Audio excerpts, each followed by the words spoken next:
Where your treasure is, there will your heart be also. God has hidden unlimited treasures in His Word. Every time we open it, we can discover a new treasure, or admire an old one. What will we find today? Let's dig in. Here's Carla Early with Treasure Hunt in the Word.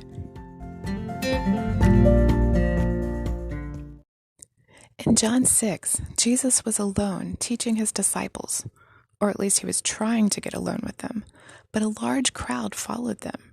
Jesus didn't get annoyed or send them away, but the Gospels say He welcomed them and had compassion on them and healed those who were sick. He also used them as a way to teach His disciples. Over and over, we see Jesus as a teacher being flexible, using what we would consider annoyances or distractions and turning them into object lessons. This was a pretty extreme object lesson, if you ask me. Seeing the crowd of 5,000 men plus women and children coming toward them, Jesus turns to Philip and says, "Where are we going to buy bread so that these people may eat?" Then in verse 6, it gives the reader an insight into Jesus' motives. He said this to test Him, for He Himself knew what He would do. In other tellings of this story, Jesus gives all the disciples the test, saying, "You give them something to eat." What was Jesus doing here? He knew that feeding all these people was completely out of the realm of human possibility. Even if a village had been nearby, and if they'd had enough money, it would have completely depleted the resources of the town and still not had enough. It would have probably wiped out their barley harvest. Not to mention the time it would have taken to prepare all the food for these people. As we see, this was a test. How would the disciples respond?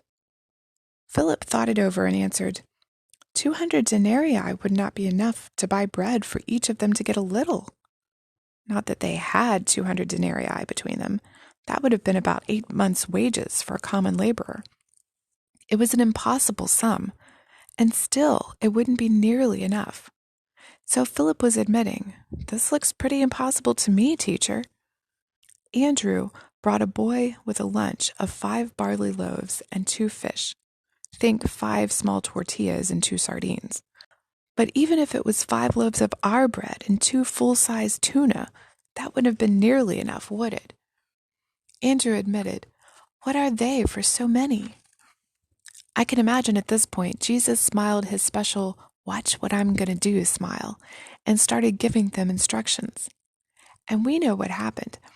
Everyone got fed. And not only that, the disciples got to be the cleanup committee and gathered 12 baskets of leftovers.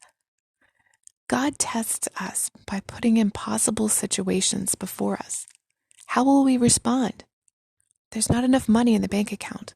The situation is out of control. There's no cure for this. Our heart is broken and all we have left is the pieces. Will we panic, whine and complain, dissolve into tears, get angry? Or will we look to the Lord and see His "watch what I'm about to do" smile and say to Him, "Okay, what do you want me to do? I'll do whatever you say."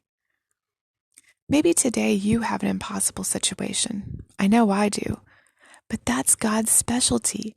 He knows what He's going to do. He wants us to see the impossibility of it and hand it over to Him, to watch and be amazed at something He already had planned. And like the disciples, He wants us to have a hands-on experience as we participate and marvel over what He does and tell others. It's a test. Will we turn to Him? What is your impossible situation? What will you do with it? You can contact us at treasurehuntintheword@gmail.com. Also, if you'd like to share a treasure God has given you by doing an episode, please contact us. You can listen to other episodes on our website, which you'll find in the description below. Thanks for listening, and remember, where your treasure is, there will your heart be also.